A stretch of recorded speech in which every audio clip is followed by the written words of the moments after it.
처음 해봤습니다. 실상도 좀 알아봐야겠고, 그리고 성경도 좀 다시 봐야겠고, 도대체 보혜사라고 하는 그분이 성령적이지 않고 성경적이지 않고 세상 어떤 목자도 못됐다 하지만 저래 못될 수 있을까? 이런 생각을 했어요. 어떻게 이럴 수 있을까? 그게 다른 사람들은 아무도 못 경험하는 것이지만 저와의 문제이기 때문에, 저하고 당면한 문제고 저와 대면한 문제고, 나와 둘이 얘기한 것도 단에 가서 거짓말로 바꿔 얘기하는 것들을 보는 저로서는 다른 사람은 몰라도 나는 다시 봐야겠다, 이런 생각을 갖게 되면서 처음으로 저는 부끄럽지만 20년 만에 안티사이트라고 하는 인터넷에 신천지를 비방한 사이트를 처음 들어가 검색해봤습니다.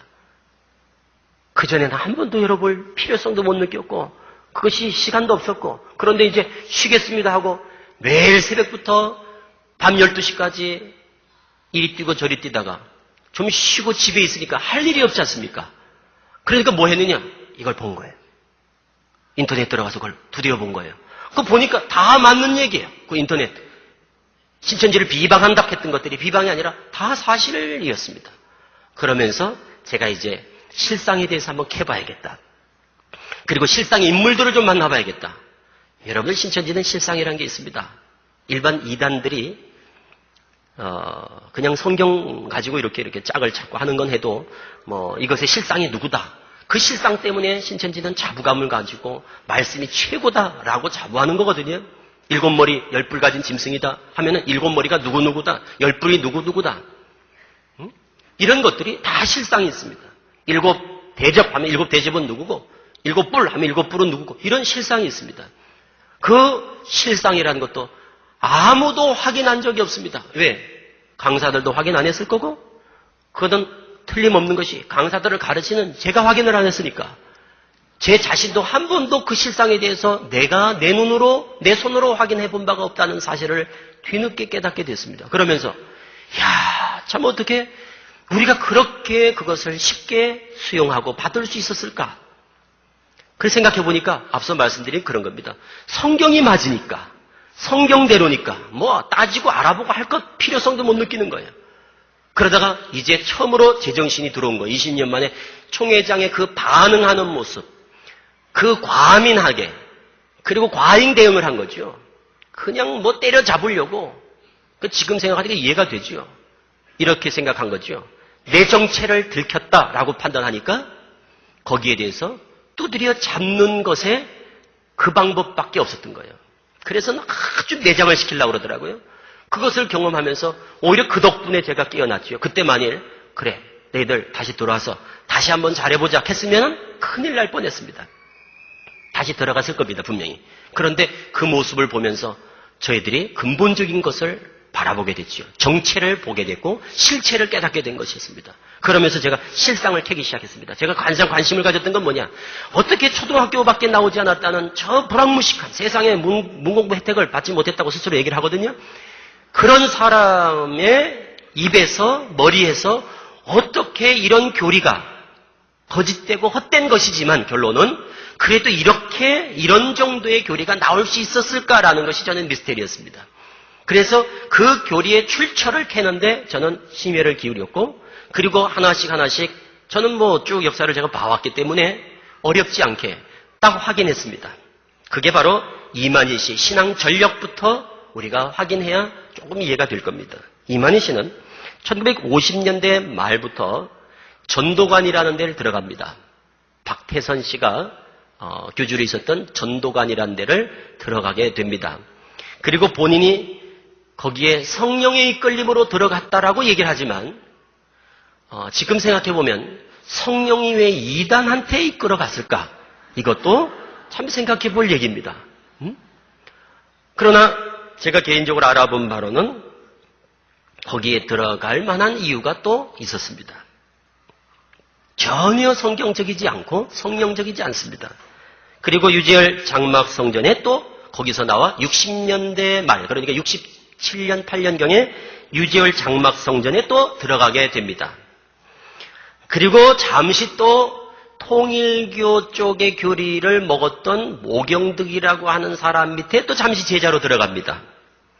그리고 첫 장막에 곧 유재열 씨라고 하는 그 어린종이라고 전국에 큰 소문이 났었던 과천의 장막성전에 있었던 7사자 중 한 사람인 백만봉 씨가 창설한 재창조교회에 들어가서 또 2, 3년간을 제자로 있습니다. 그 사람들이 다 누구냐? 다 자칭 메시아 내지는 자칭 예수, 자칭 하나님 한 자들입니다. 그러니까 사이비 교주예요. 그들 밑들 전전합니다. 이만희 씨가. 그러면서 사기당하고 그러다가 사기친 겁니다. 이게 지나친 얘기로 저는 생각지 않습니다. 그냥 가장 정확한 표현입니다. 제가 내리는 결론입니다. 80년대 들어와서 백만봉 씨가 시한부를 얘기했다가 시한부가 펑크가 나면서 80년 3월 13일 날, 14일 날 시한부가 펑크 나면서 80년 3월 14일 날 오픈을 합니다. 이만희 씨가. 그게 신천지 창조의 시작입니다.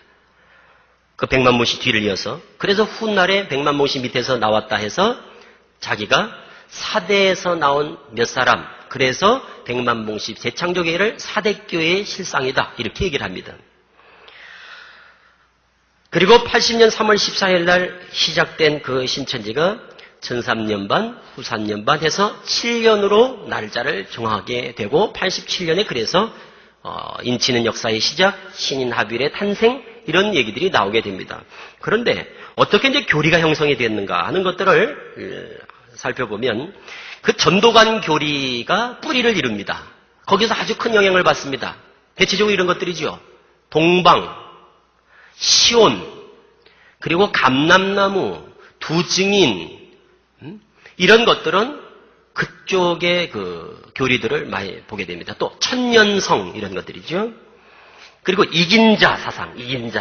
이건 이미 다 전도관에서 다 나왔던 그런 내용들입니다. 지상천국, 그리고 교감유록을 강조하는 것, 특히 하는 것. 교감유록이라고 들어보신 분들이 많지 않을 겁니다. 우리 성도들 가운데는 교감유록 같은 것은 거리가 멀죠. 그런데 교감유록을 많이 강조합니다.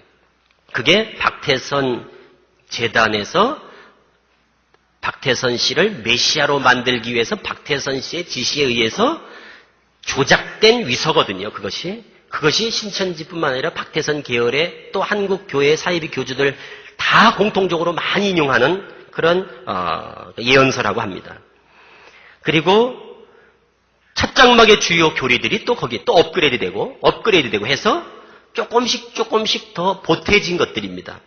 그러니까 실상에 대해서 7별이라든가 뭐 장막에 대한 것이라든가 또 10장 책 받아먹는 사건 이런 것들이 이제 장막을 통해서 이제 눈을 뜨게 된 부분들이고 거룩한 곳에 멸망에 가증한 자가 서는 것을 보거든 산으로 도망가라 이런 것들도 다 장막 성전에서 나왔던 그런 교리들을 거의 그리고 짝풀이, 비읍풀이 이런 것들이 장막 성전에서 거의 어떤 단계에 오르게 되지요. 짝 찾는 것. 이사야 34장 16절을 짐승의 짝임에도 불구하고 너희는 여호와의 책을 자세히 읽어보라. 이것들이 하나도 빠진 것이 없고 그 짝이 없는 것이 없으리니 이는 하나님의 입이 이것들을 명했고 신이 이것들을 모았다 하는 그것을 말씀의 짝이 있다. 이렇게 왜곡하여 주장했던 장막성전의 그것을 그대로 갖다 쓰지요. 그래서 짝찾기, 짝을 통한 비유풀이 이런 것들이 신천지 주요 교리를 이루게 됩니다. 그런데 사실은 알고 보면 그것도 말씀의 짝이 아닌 짐승의 짝을 말씀하고 있다는 것을 이제 저희들이 그 문제를 가지고 제기하니까 그것에 대해서 지금은 거기선 가르치지 않습니다. 또 교리의 창세부터 계시록까지 가장 영향을 많이 미친 것이 바로 뭔가 하면 83년, 84년경에 그 신천지에서는 이제 부인을 합니다. 내가 쓴 게 아니다. 이렇게 이제 부인을 하는데 신탄이라는 책이 있었습니다. 그게 이제 신천지 교리에 가장 많은 자료를 제공하게 되고 창세부터 계시록까지 맥을 잡는데 가장 큰 역할을 했는데 그걸 쓴 사람들이 통일교 계열입니다. 그 사람들이 들어오면서 책을 그들이 쓴 게 맞습니다. 거기다가 이만희 씨의 그 첫 장막의 실상을 얹어가지고 책을 냈는데 그것이 거의 그대로 받아들이게 됩니다. 이만희 씨가 그때까지만 해도 교리적인 정립이 안 될 때였기 때문에 그것을 거의 수용하면서 그것을 거의 받아들여서 교리서 같이 사용을 했던 게 사실이거든요. 그러다 90년 넘어가서 문제를 제기하니까 그 책에 이런 오류가 있고 저런 오류가 있다 하니까 그때 뒤늦게 와서 발뺌하는 게 뭐냐? 내가 쓴 게 아니고 그 그 사람들이 자기들 마음대로 기록한 것이다라고 그들에게 책임을 떼넘기게 된 거지요. 그러나 사실은 그렇지 않습니다. 그게 이만희 씨가 87년까지 시한부 종말도 이만희 씨가 주장했던 것이고 그렇습니다. 틀림없습니다. 그것은 그 책을 제가 80년 말에 전국 서울 수십 개 대학에다가 도서관에다 직접 봉고차에 싣고 제가 다 날랐으니까 그건 거짓말입니다. 80년대 말까지 제가 다 도서관에다 다 제 손으로 갖다 기증을 했거든요. 그 책을. 그것이 잘못된 것이라면 그것을 기증할 리가 있나요? 말로는 지금 와서 다 폐기처분하라고 했는데 그래서 나머진 책이다라고 하지만 그건 거짓말입니다. 그래서 전체적으로 전도관 교리와 한국교회의 이단의 큰 두 줄기가 박태선 씨의 그 전도관 계열하고 문선명 씨의 통일교 계열입니다. 그것도 더 들어가 보면은 둘이가 문선명 씨와 박태선 씨는 한 스승 아래 제자였습니다. 김백문이라고 하는 사람 밑에 제자였어요. 그러니까 거기서 파생돼서 큰 두 줄기를 형성하게 되지요. 그리고 그것이 신천지에 와서 교리적으로 절묘하게 조화를 이루게 됩니다. 그래서 나온 교리가 신천지 교리입니다. 그러다 보니까 다른 이단들보다도 업그레이드되고 해서 상당히 매력적인 부분들이 그리고 혹할 만한 부분들이 많이 가미되어 있는 게 사실입니다. 그렇게 신천지 교리가 지금까지 쭉 흘러내려오면서 계속 바뀌어졌다는 거. 부분적으로 실상도 바뀌고 교리도 바뀌고 그래서 조금씩 다듬어 왔던 것입니다. 그리고 지금은 뭐라고 하는가 하면 제가 나오고 나니까 지금 최근에 나왔던 책들까지도 그 후에 본인 저자 이만희 씨로 딱 돼 있는데도 불구하고 계속 바뀌니까 교리가 안 맞으니까 바뀔 수밖에 없지요. 문제를 제기하면 또 바꾸고 문제를 제기하면 또 바꾸고 그런데 그것을 뭐라고 요즘에 저에 대해서 이제 반증을 하면서 얘기를 했는가 하면 내가 책을 제대로 썼는데 이 신현욱이란 놈이 지멋대로 책을 바꿔서 썼다. 이렇게 저에게 또 책임을 돌리면서 빠져나가려고 하는 이런 행태를 보이는 것을 보면서 아주 전형적인 수법이 똑같습니다. 수법이. 그래서 제 입장에서는 그렇습니다. 신천지 교리가 이런 부분이 있습니다. 그 비유풀이라는 것 때문에 다 미혹을 받거든요. 그러니까 성도들이 비유풀이에 대해서 잘 모르시더라고요. 그래서 비유풀이를 하나 풀어주면요. 아주 신기해합니다. 예를 들어서 이런 겁니다. 잘 보세요. 나의 소와 살찐 짐승을 잡는다. 마태 22장에. 그러면 그것을 나의 소는 뭐고 살찐 짐승은 뭐다. 이걸 찾아가요. 그럼 성경에 나의 소가 뭔지 볼까? 자, 소를 찾자. 고전 9장 9절. 신명기 25장 4절을 인용해서 밭가는 소에게 망을 씌우지 말라 하리라 하셨으니 이 어찌 소에 대하여 염려하심이냐? 전혀 우리를 위하여 염려하심이 아니냐? 소 이꼴 일하는 목자. 그러면 소 이꼴 목자면 소가 나오는 예언서는 비유로 하신 말씀은 다 뭘로 대체시키느냐? 소 대신 목자 이래 넣는 거예요. 그럼 나의 소 이건 뭐냐? 나의 목자 이렇게 해석을 합니다. 그러니까 이런 식으로 성경을 단어 중심으로 해석하는 거. 이거는 교회에서도 성도님들에게 교육돼야 될 내용이라고 저는 생각이 됩니다. 그거를 알고 들으면요. 유치하기 짝이 없습니다. 모르고 들으면 계시받은 사람 같습니다. 다 성도들이 거기에 혹하는 거거든요. 다 혹한다니까요. 처음 들어보거든요, 그것이. 그러니까 처음 들어본다는 그것 때문에 신선한 감과 그리고 아주 색다르게 느끼는 거예요. 못 먹어보던 진미를 맛보듯이 아주 그냥 감격하면서 듣습니다. 교인들이요. 그게 나는 아니야. 나는 척 들어보면 벌써 나는 미혹 안 받아. 이렇게 장담하실 분 많지 않습니다. 들어보면요. 미리 알고 들으면 그것이 너무나 터무니없는 논리상 문제가 있는 걸 알게 되는데 이런 겁니다. 원숭이 엉덩이는 빨개, 빨개면 사과, 사과면 맛있어, 맛있으면 바나나, 바나나는 길어, 기름은 기차 이래 되면 원숭이 엉덩이는 기차 이래 되는 거예요. 에? 그리고는 해석을 할 때 원숭이 엉덩이가 나오면 기차를 거기다 대입하는 것과 똑같습니다. 그러니까 이게 전혀 예수님께서 말씀하고자 하는 내용의 본래 의도를 한참 벗어나고 맙니다. 그러다 보니까 그걸 뭐라고 생각하는가 하면 야 역시 감추었던 거야 이렇게 생각하는 거예요. 터무니없는 것을 감추었던 거야 라고 생각하는 거예요.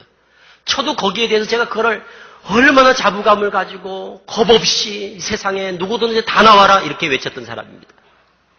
어떤 이단도 두렵지 않았습니다. 어떤 이단도 제가 다 통일교든 그리고 JMS든 여호와 증인 안상홍 거침없이 들어갔습니다. 다 나와라. 다 공개 토론하자. 이렇게 주장했던 사람들이었습니다. 그것이. 그런데 지금 생각해보면 얼마나 부끄러운지요.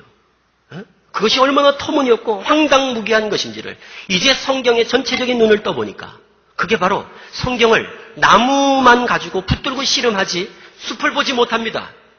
숲을 보질 못한. 이게 이게 백두산이다.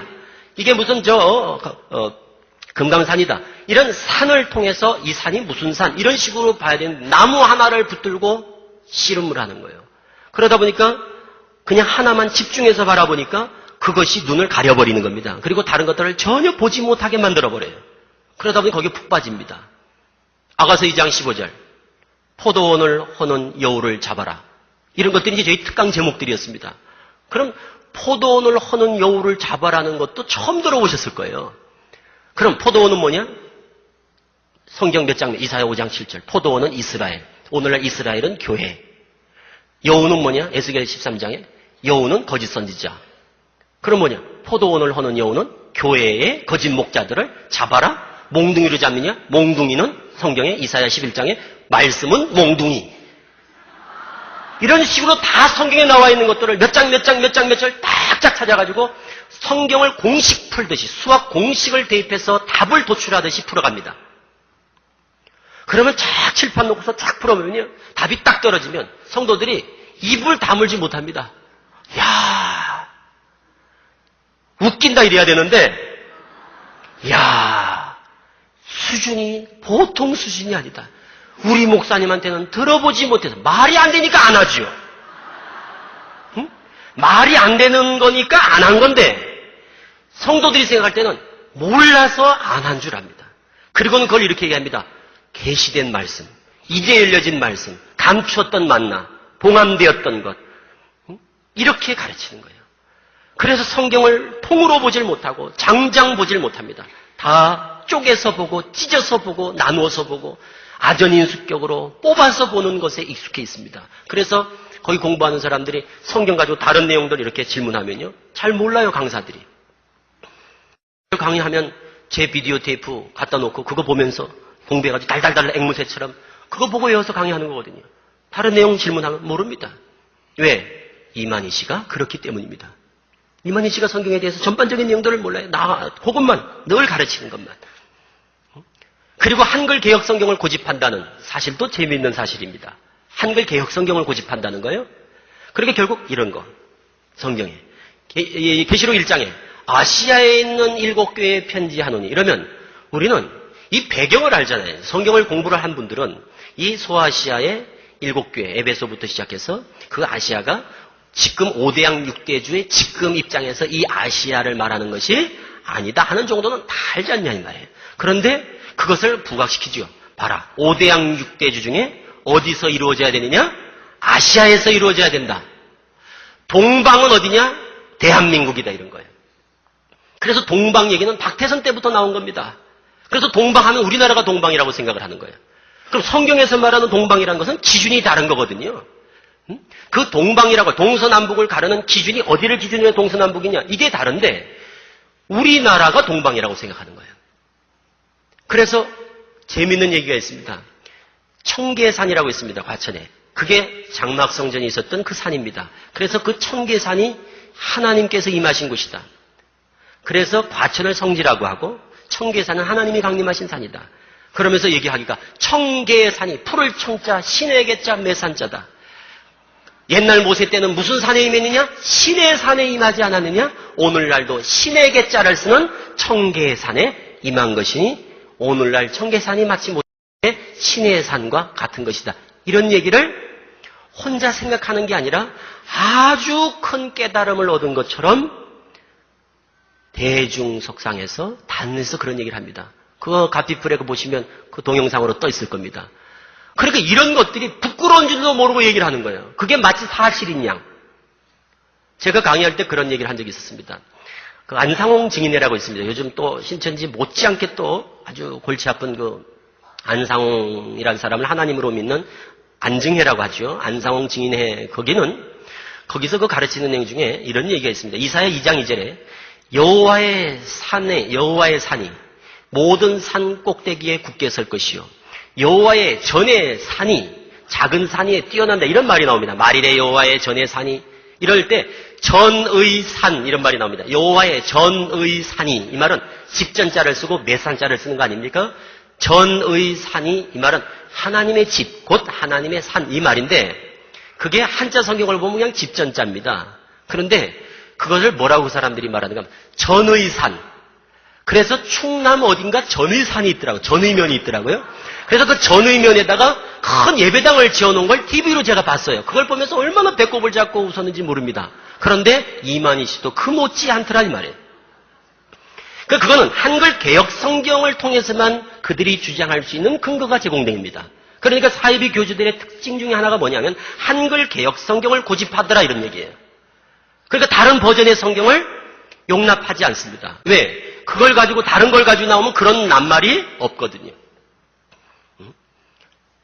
그래서 요한복음 11장에 그런 말씀이 있습니다. 예수님이 때가 낮이 12시가 아니냐. 사람이 낮에 다니면 빛이 그 가운데 있으므로 실족지 아니하고 밤에 다니면 빛이 없는 거로 실족하느니라. 그래서 예수님께서 낮이 12시가 아니냐. 그래 돼 있어요. 한글 개역 성경에는. 낮이 12시가 아니냐. 이래 됐는데 그게 낮이 12시다. 낮이 12시는 뭐냐?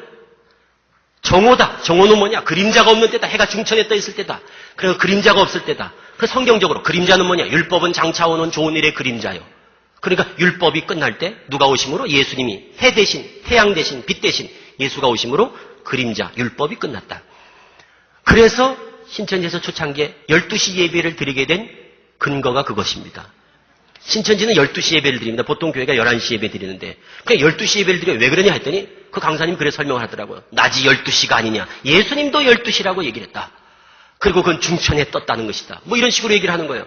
그래서 저도 또 처음에는 모르고 또 그거를 그거 신기하다. 해가 중천에 뜨면 그림자가 없어. 그림자는 뭐냐? 율법, 초보다. 그러니까 진리가 오고 실상이 오면 초보가 다 끝나는 것이다. 뭐 이런 식으로 다 설명을 하다가 어떤 분이 성경을 가지고 딱 질문하는 거예요. 목사님, 여기 보니까 영어 성경에는 이래 나와 있는데 하고 딱 보니까 이런 뜻이었습니다. 예수님의 말씀이 낮이 12시간이 아니냐. 낮이 12시간이 아니냐. 그 말이에요. 그거를 한글 개역 성경에는 낮이 12시가 아니냐 이렇게 기록됐으니까 그거는 조금 오해의 소지가 있도록 번역된 거지요. 그냥 쉽게 낮은 12시간, 밤이 12시간, 그래서 24시간이다 이런 얘기거든요. 그런데 그거를 가지고 영어 성경을 딱 보니까 제가 딱 보고 저도 눈치가 빠르니까 금방 알아차렸죠. 그래서 고집을 부리지 않았죠. 어떤 미련한 강사들은 그거 가지고 싸웁니다. 그래서 제가 딱 보니까 그건 제가 실수했습니다. 맞습니다. 그 영어 성경 보니까 틀림없네요. 하나 좋은 것 배웠습니다. 그래서 제가 그 다음부터 그 얘기를 안 하게 됐습니다. 그리고 강사 교육할 때 제가 그걸 공식적으로 표명을 했고 이런 식으로 그 성경 지식이라는 것이 아주 단편적이고 이런 생각도 하죠. 성경을 통째로 받아먹었다는 사람이 어떻게 그렇게 얼토당토하는 얘기를 할 수 있을까? 이런 생각들을 우리가 갖게 되죠.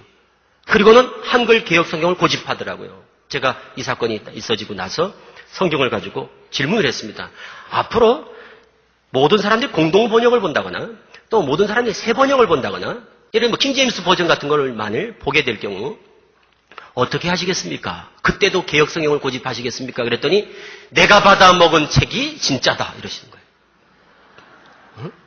내가 받아먹은 책이 진짜다. 뭐 그런 말 하는 데는 더 이상 할 말이 없죠. 그래서 한글 개역 성경을 고집하는 그 사이비 교주들의 이유도 제가 알겠더라고요. 그리고 이런 생각을 해봤어요. 제가 이 사건이 있고 나서 이제 계속 그 뒷조사를 하면서 추적해서 이제 모든 것을 밝히 알아야 아닌 것을 정확하게 네가 봤냐 할 때 내가 봤다 하고 말할 수 있어야 되기 때문에 세세히 제가 그 고향까지 찾아다니면서 출생한 그 고향부터 다 찾아다니면서 그 실상의 인물들을 다 만나면서 자세히 제가 추적을 해봤어요.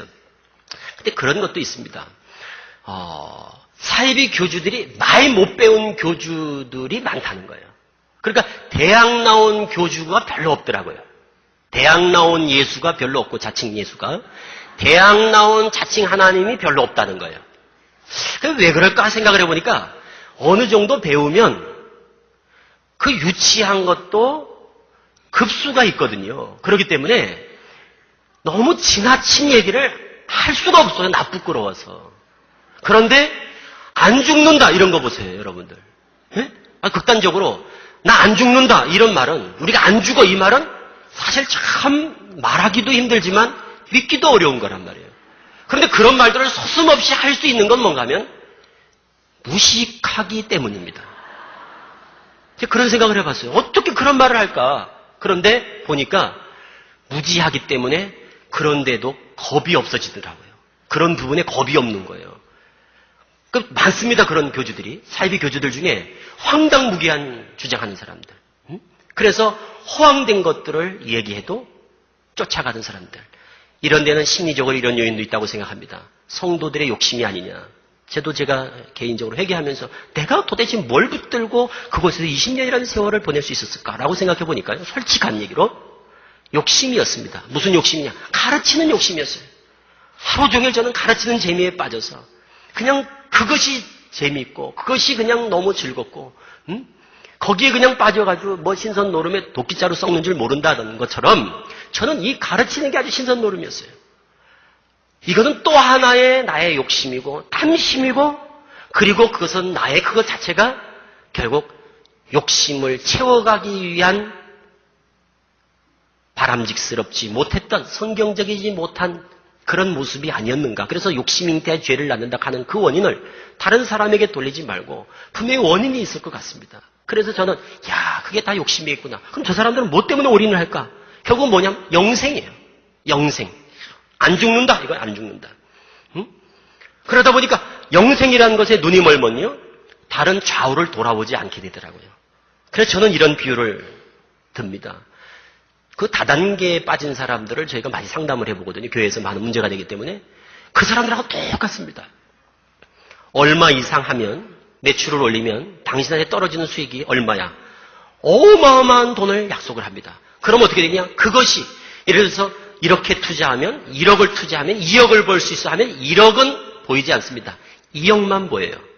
그러니까 빚을 져서라도 동생 돈도 또 친구 돈도 끌어다가 거기다 다 끌어넣습니다. 심리가. 왜? 그 2억만 보이는 거예요. 그래서 우리가 이를 보면 집사님은 사기입니다. 이것을 보지 마시고 2억 보지 마시고 1억을 보시고, 그리고 이것을 보지 마시고 그것을 얻기까지 과정의 검증을 좀 하세요. 라고 아무리 설득해도 안 되더라고요. 그 한번 빠진 사람들. 그리고는 도리어 저를 설득하려고 합니다. 목사님도 투자해 보시죠. 그럽니다. 그 사람들이 확신을 갖는 거거든요.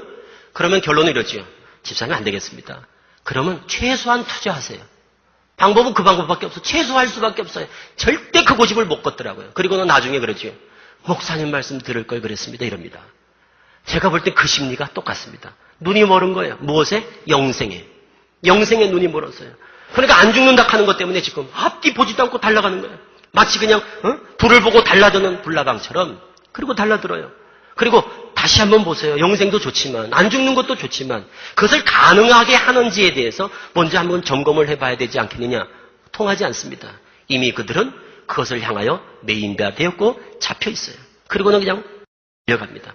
그리고는 심지어 지금은 이렇습니다. 이왕 투자한 것이고 여기까지 왔으니까 끝장을 보고 싶다. 그 끝장이 뭐예요?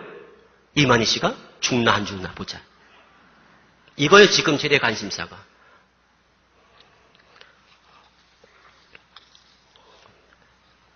결론은 뭐냐?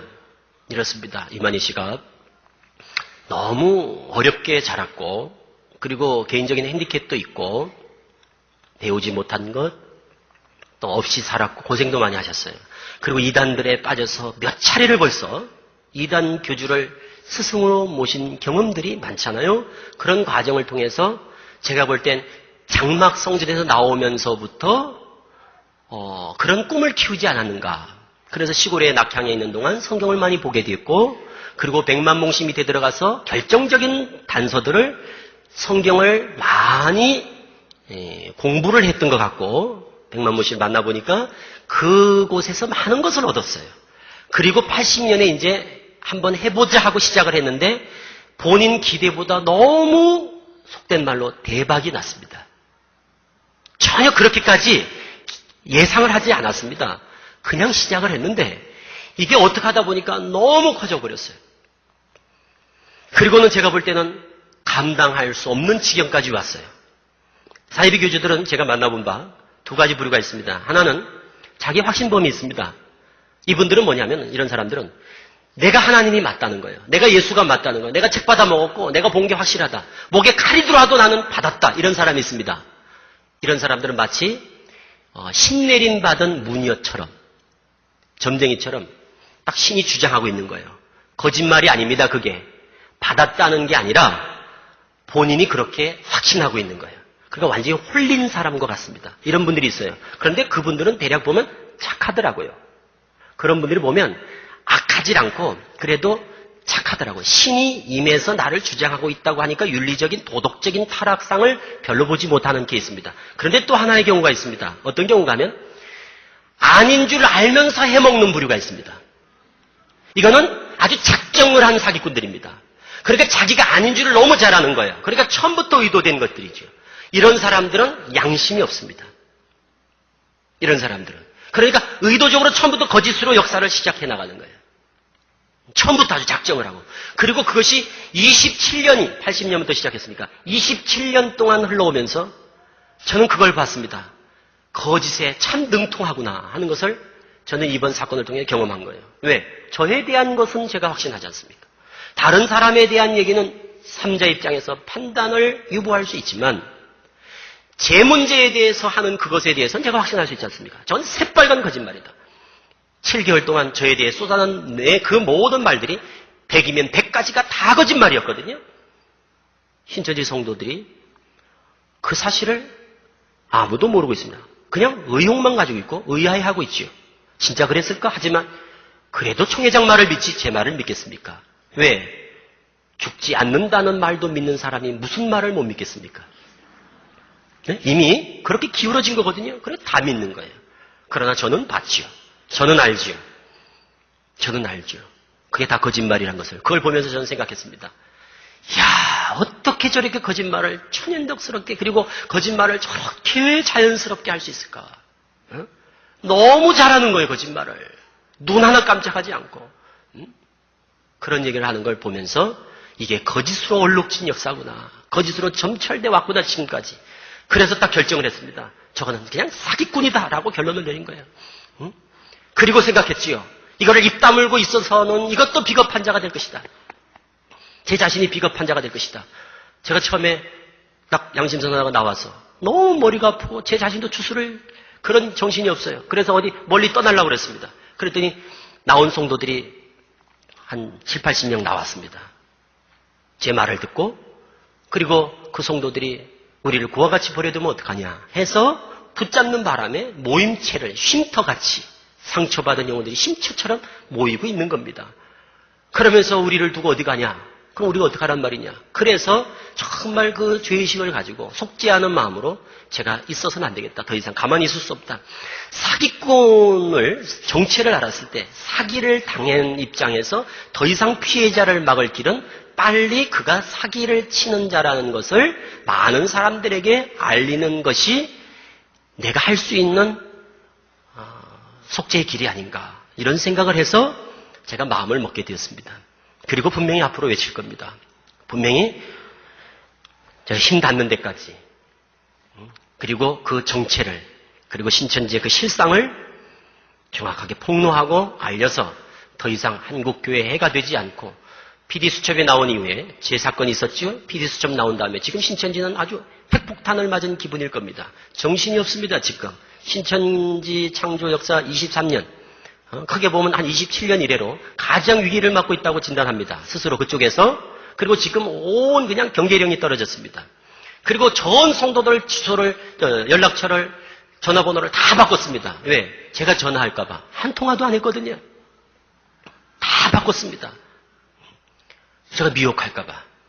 그러나 그런 방법이 아니라도 얼마든지 방법은 있고 그래서 신천지의 문제점들은 여러분들이 뭐 더 말씀드리지 않더라도 그쯤이면은 거기가 그냥 나는 경험 안 해봤지만 한 20년 적지 않은 세월 그리고 최측근에서 그 소위 메시아라고 하는 그 사람을 옆에서 겪은 사람의 말이기 때문에 그래도 신빙성이 있지 않겠느냐. 제가 거짓말할 이유가 요만큼도 없습니다.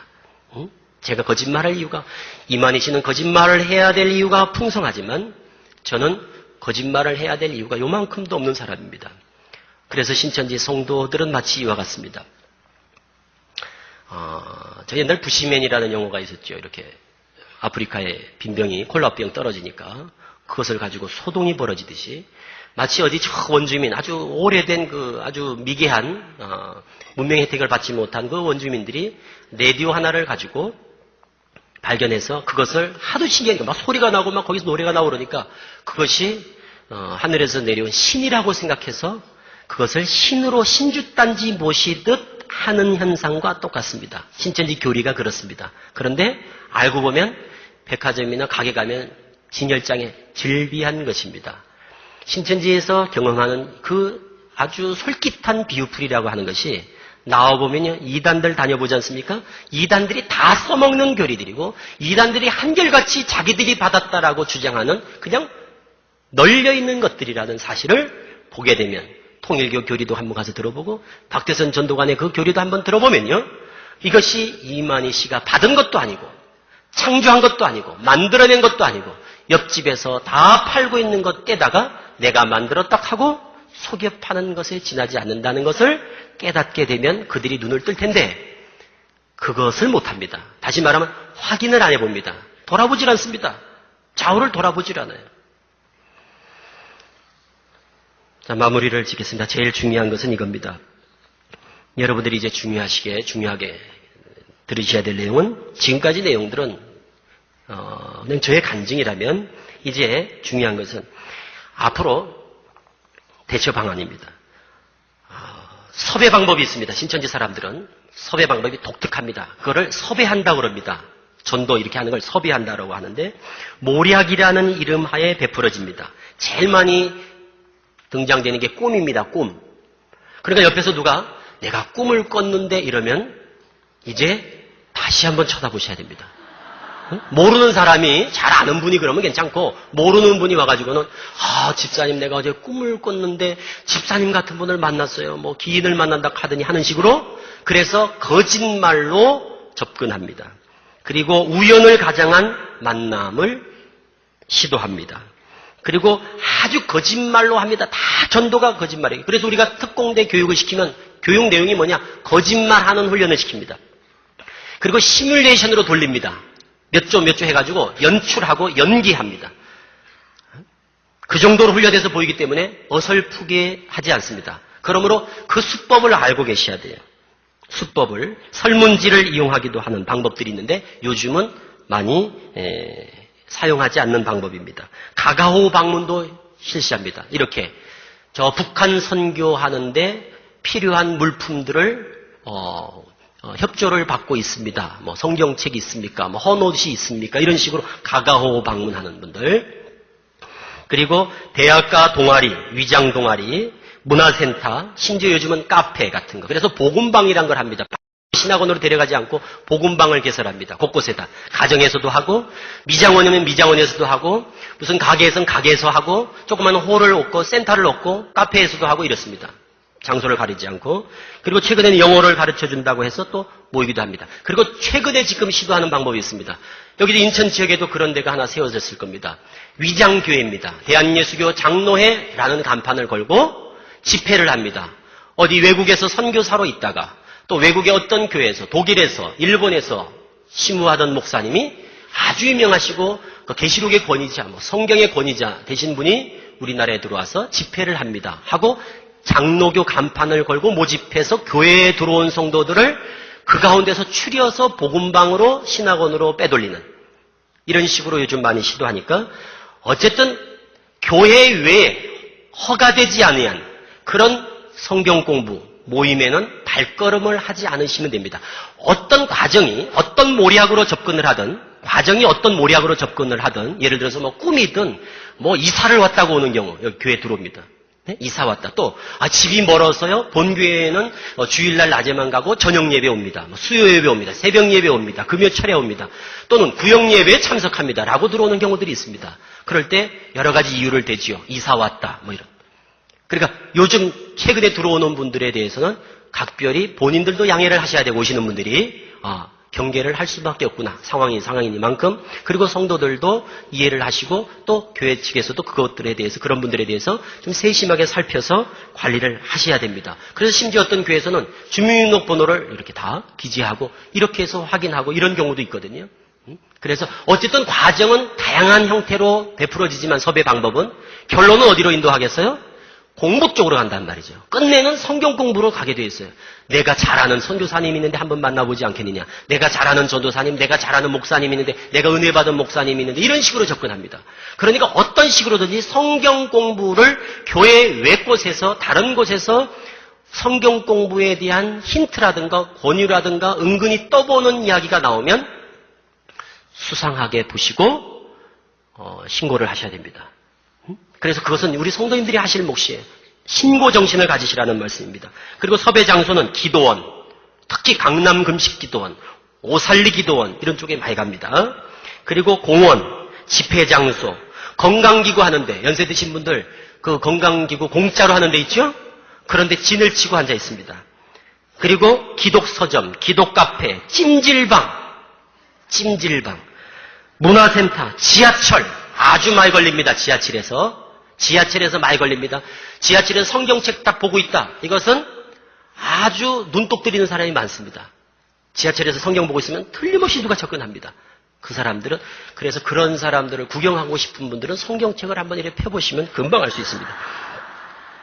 그리고 추수밭이라고 칭하는 정통교회, 이런 교회로 들어오는 거, 이게 지금 앞으로 추세입니다. 앞으로는 다른 곳은 어려울 것이고 거의 교회로 들어올 겁니다. 교회로 들어오는데 우리 성도님들이 이제는 앞서 말씀드린 것처럼 그런 의식만 가지고 있으면 절대 정신 차리면 물려가지 않거든요. 맥 놓고 있다가 전혀 의식이 없다가 뭐 이렇게 모략해가지고 뭐 칭찬하고 뭐 저희 집에 한번 오세요. 뭐 차 한 잔 대접해 드릴게요. 제가 이사 왔는데요. 생수해서요. 저에게 도우미가 필요해요. 이러면 전도하고 싶은 마음에 성도들이 그걸 노리는 거거든요. 그래서 가깝게 접근하고 친해지고 그리고 쉽게 성경 공부할까요? 이런 얘기 절대 안 합니다. 절대 그래 안 해요. 6개월도 좋습니다. 1년도 어떤 성도들은 교인들은 3년 동안 거기 있는 사람도 있어요. 3년 동안. 그래서 또 어떻게 하냐면 전도를 해서 데리고 들어가요. 그 교회. 그래서 절대 그 사람이 들어와서 공부 좀 한번 해보십시오. 이 소리 안 합니다. 어떻게 하느냐? 고정 간첩이 있습니다. 그러니까 고정 간첩이라고 딱 이래 박아두는 사람들이 있어요. 그 사람들은 절대 전도 안 합니다. 그 사람들은 안테나 역할만 합니다. 저쪽에 바깥으로 다 우리나라 북한에서 간첩 보내면요. 고정 간첩들이 있죠. 그 사람들은 모든 걸 파악해서 다른 사람들이 거기에 들어가서 누구누구 접선만 시켜주는 것처럼 그런 역할을 합니다. 그래서 2인 1조, 3인 1조로 활동을 합니다. 그러니까 정보를 주는 거예요. 어느 집사가 어떻고 어떤데 요 분은 당신이 며칠 날 몇 시에 어디서 내가 이렇게 우연히 집에 있는 것처럼 할 테니까 당신이 우연히 오는 것처럼 해가지고 뭐 이런 것들을 계획을 아주 철저히 시나리오를 짭니다. 그래가지고 딱 한 사람을 낚거든요. 우리가 비유하면 낚는다 이 말이에요. 그래서 딱 모아서 그렇게 해서 잡아갑니다. 그렇기 때문에 성도님들이 정신 바짝 차리셔야 되고 그리고 어쨌든 모였는데 뭐 성경 공부 이 소리만 나오면 어쨌든 귀를 좀 곤두 세우시고 신경을 그래서 신고를 하셔서 확인할 수 있도록 그리고 신천지 신도나 수강자의 가정, 사업장, 대학교 빈 강의실, 지하철 휴게소 그런 기독교 카페, 교회에서 운영하는 카페 이런 데를 많이 활용한다는 것. 또 이쪽 지역에서는 한때 유행했던 게 인천에서 마태지파가 와 있거든요. 여기에는 한 홀을 TM방을 만들어가지고 전화를 한 20, 30대 갖다 놓고 전화로 다 선교방을 합니다. 전화로 다만. 그래서 전화로 다만 초등 몇 과 해서 계속 복음방하는 이것이 또 한때 유행이었습니다. 이 지역에. 그러니까 전화로도 성경 공부를 하지 말라는 것, 허가되지 않은 것. 그리고 성경 내용들은 비유, 강조되는 게 비유. 또 지식, 호세아 4장 6절 내 백성이 지식이 없어서 망한다. 지식. 또 성경 보는 법, 그리고 역사, 교훈, 예언, 실상, 성경 분류, 배도, 멸망, 구원, 성경 세 가지 사건 이런 말들을 기억해 두시면 배도, 멸망, 구원, 성경 역사, 교훈, 예언, 실상, 비유, 짝, 성경의 해법, 성경을 왜 배워야 되느냐, 성경을 왜 알아야 되느냐 이런 말들이 나오면 관심 있게 보시기 바랍니다. 그리고 복음방을 거쳐서 데려가는 데가 신학원입니다. 이 인천 지역에는 교회가 두 군데가 있고 마태지파, 바돌로메 지파가 있고 그리고 그 교회는 백운역 옆에 있죠. 그리고 신학원이 있습니다. 신학원이 두 군데, 세 군데 있습니다. 그래서 요즘은 신학원으로 바로 데려가지 않고 복음방을 거쳐서 다 걸러서 인도를 한다는 것. 그리고 교육과정은 초등, 중등, 고등. 그리고 대부분이 다 비유 이런 교육들입니다. 그리고 고등과정은 계시록을 배우게 되고 그래서 우리 교회에서 이제 대처할 수 있는 것들은 방법들은 예방밖에 없습니다. 예방주사를 맞듯이 우리가 성도님들이 조금만 관심을 가지시면 됩니다. 제가 여기 이제 목사님께 그 자료들을 몇 가지 이제 두고 갈 겁니다. 그런 내용들은 이제 게시판에다 게시해 놓고 하면은 교육 내용들이라든가 이런 것들을 보시면 이런 거 가르치는 데는 이런 데구나 하고 제목이 크게 조금씩만 바뀌지 크게 다르지 않거든요. 그리고 또 꼭 기억하실 것 바로 알자 신천지라는 카페를 꼭 한번 들어가 보시기 바랍니다. 좀 내가 좀 알아봐야겠다 하는 분들은 바로 알자 신천지 한글로 치시면 가피풀이라고 부산의 황희종 목사님이 개설해 놓은 그 카페가 있습니다. 거기가 유일하게 지금 신천지를 대항해서 안티 활동을 가장 활발하게 하는 사이트입니다. 바로 알자 신천지로 들어가셔서 거기 보시면 신천지에 대한 모든 것들이 아주 소상하게 잘 나와 있으니까 꼭 참고하시고 그리고 교회 차원에서도 그런 것들을 좋은 자료들은 좀 성도들께 동영상 자료로 해서 보급을 해주시면 많은 도움이 되리라고 생각을 합니다. 어쨌든 지금 너무 장시간이래 말씀을 드려서 두서없이 얼마나 크게 도움이 됐는지는 모르겠습니다만 결론을 짓겠습니다. 신천지는 제대로 정통으로 시작됐다 타락한 곳이 아니라 처음부터 사이비 교주들의 그 영향을 직접적으로 받아서 사이비 교단의 아류로서 가장 성공한 이단 중에 하나다 하는 것이고 그냥 사기성이다라는 겁니다. 그래서 PD수첩에 나와서 얘기하지 않습니까? 영생한다고 하시는데요. 안 죽는다고 하시는데요. 진짜 좀 배짱 있고 통 큰 교주 같으면요. 그럼요. 내가 왜 죽습니까? 두고 보십시오. 옛날 조희성 씨 같이 그러다가 얼마 안 가서 죽었습니다마는 그렇게라도 배짱 있게 내세울 만한 용기도 없는 사람입니다. 막걸리 한 잔 사준다고 하지 않습니까? 영생한다고 한다 하니까 그런 사람이 있으면 막걸리 한 잔 사줘야겠다고. 이렇게 얘기할 정도로 자신이 없습니다. 법정에서도 보혜사락 하던데 보혜사가 맞습니까? 나는 그런 말 한 적이 없다. 이런 사람들이에요. 그러니까 정작 본인은 영생한다는 말을 내가 언제 한 적이 있느냐라고 말하는데 5만 성도들은 영생할 것을 철석같이 믿고 따라가는 이런 현상을 우리 정상적인 사고로는 이해할 수가 없으실 겁니다. 그것이 우상화로 일궈낸 결과입니다. 어린아이들 우리 북한에 애들 나와서 막 우리 김정일 장군 막 찬양하는 걸 보면 이런 생각이 드십니까? 아이고 불쌍하다. 아이고 불쌍하다. 하지만 그 애들한테 너 불쌍하지 하고 하면 그 애들이 불쌍해할 사람들이 별로 없을 겁니다. 왜?